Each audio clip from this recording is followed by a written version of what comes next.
রাজনৈতিক পরিবারে তার জন্ম।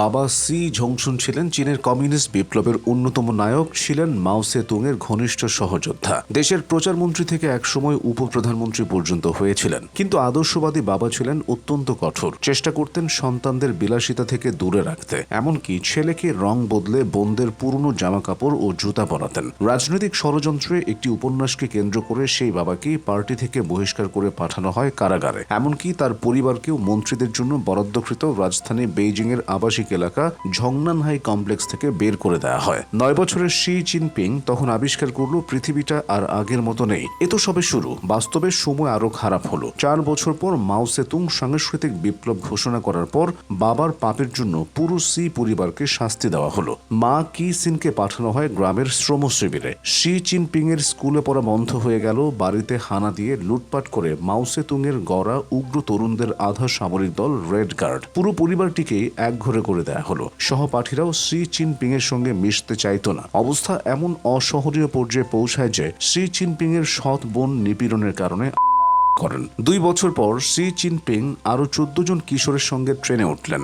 গন্তব্য শানসি প্রদেশের ইয়ানআন অঞ্চলের লিয়াংজিয়া গ্রাম। ট্রেনে সবাই কাঁদছিল, কাঁদেননি শুধু সি। বেইজিং এ থাকলে বেঁচে থাকেন কিনা তারই তো নিশ্চয়তা নেই। টানা 3 দিনের যাত্রা শেষে ট্রেন, ট্রাক ও হেঁটে পৌঁছলেন লিয়াংজিয়া গ্রামে। দারিদ্র্যে জর্জরিত গ্রামের হলুদ বর্ণের পাহাড় ও হলুদ মাটির মধ্যে গড়ে ওঠে জনবসতি। পাহাড়ের গায়ে কাদামাটি দিয়ে দেয়াল তোলা গুহায় বসবাস করত মানুষ। ইট বিছানো উঁচু মতো জায়গায় ঘুম, বালতিতে শৌচাগার আর রাতে খাবার হিসেবে কাঁচা শস্যের চাও। সারা শরীর ছারপোকার কামড়ে ক্ষত হয়ে গেল সির। অভ্যাস না থাকায় মাঠেও অন্যদের মতো কাজ করতে পারতেন না। কাজের ভার কমাতে ধূমপান শুরু করলেন, কারণ সেখানে ধূমপায়ী ব্যক্তিকে কেউ বাধা দিতেন না। সহ্য করতে না পেরে 3 মাস পর পালিয়ে বেইজিং চলে গেলেন, কিন্তু সেখানে গ্রেফতার হতে হলো। শ্রম শিবিরে কাটালেন 6 মাস।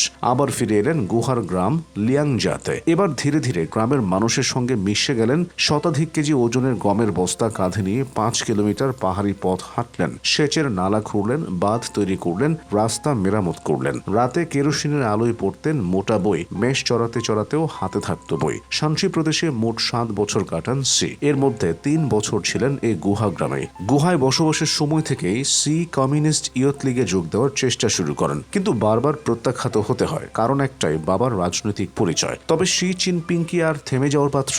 8 বার প্রত্যাখ্যানের পর অবশেষে লীগের সুযোগ পাওয়া গেল। চীনা কমিউনিস্ট পার্টিতে যোগ দেওয়াও সহজ ছিল না। সেই চেষ্টায় প্রত্যাখ্যাত হন 9 বার। 10ম চেষ্টায় 1974 সালে পার্টির সদস্য পদ পান। মূলত গ্রামের রাজনীতি দিয়েই সির রাজনৈতিক ক্যারিয়ারের শুরু। 1974 সালে ততদিনে প্রথম স্ত্রীর সঙ্গে বিচ্ছেদ হয় তার। পরে 1987 সালে তিনি পেং লিওয়ানকে বিয়ে করেন। পেং চীনের তারকা সঙ্গীত শিল্পী ছিলেন। ওই সময় সির চেয়ে স্ত্রী পেং বেশি জনপ্রিয় ছিলেন। তারকা শিল্পীর স্বামী হিসেবেই পরিচিত হতেন সে। তার মধ্যে বড় কোনো রাজনৈতিক সম্ভাবনা অনেকেই দেখেননি তখনও। 25 বছর তৃণমূলের রাজনীতি করার পর 1999 সালে ফুজিয়ান প্রদেশের গভর্নর হন। এর পরের অংশে রাজনীতিতে সির উত্থান অবিশ্বাস্য দ্রুততায়। 2002 সালে ঝেজিয়াং প্রদেশের পার্টি প্রধান এবং 2007 থেকে সাংহাইয়ের পার্টি প্রধানের দায়িত্বে আসেন। 2007 সালে তিনি সিসিপির সর্বোচ্চ নীতি নির্ধারণী ফোরাম পলিট ব্যুরো স্ট্যান্ডিং কমিটিতে স্থান পান। এর ঠিক 5 বছর পর তিনি দেশের রাষ্ট্রপ্রধান হিসেবে ক্ষমতা নেন। তিনি যখন প্রেসিডেন্ট পদে হু জিনতাওয়ের স্থলাভিষিক্ত হন, সে সময় তার প্রশাসনিক দায়িত্ব পালনের তেমন অভিজ্ঞতাই ছিল না। প্রতিভা ও মানুষকে রাজনৈতিকভাবে অনুপ্রাণিত করার দক্ষতা শিখে আইকনিক ব্যক্তিতে পরিণত করেছে,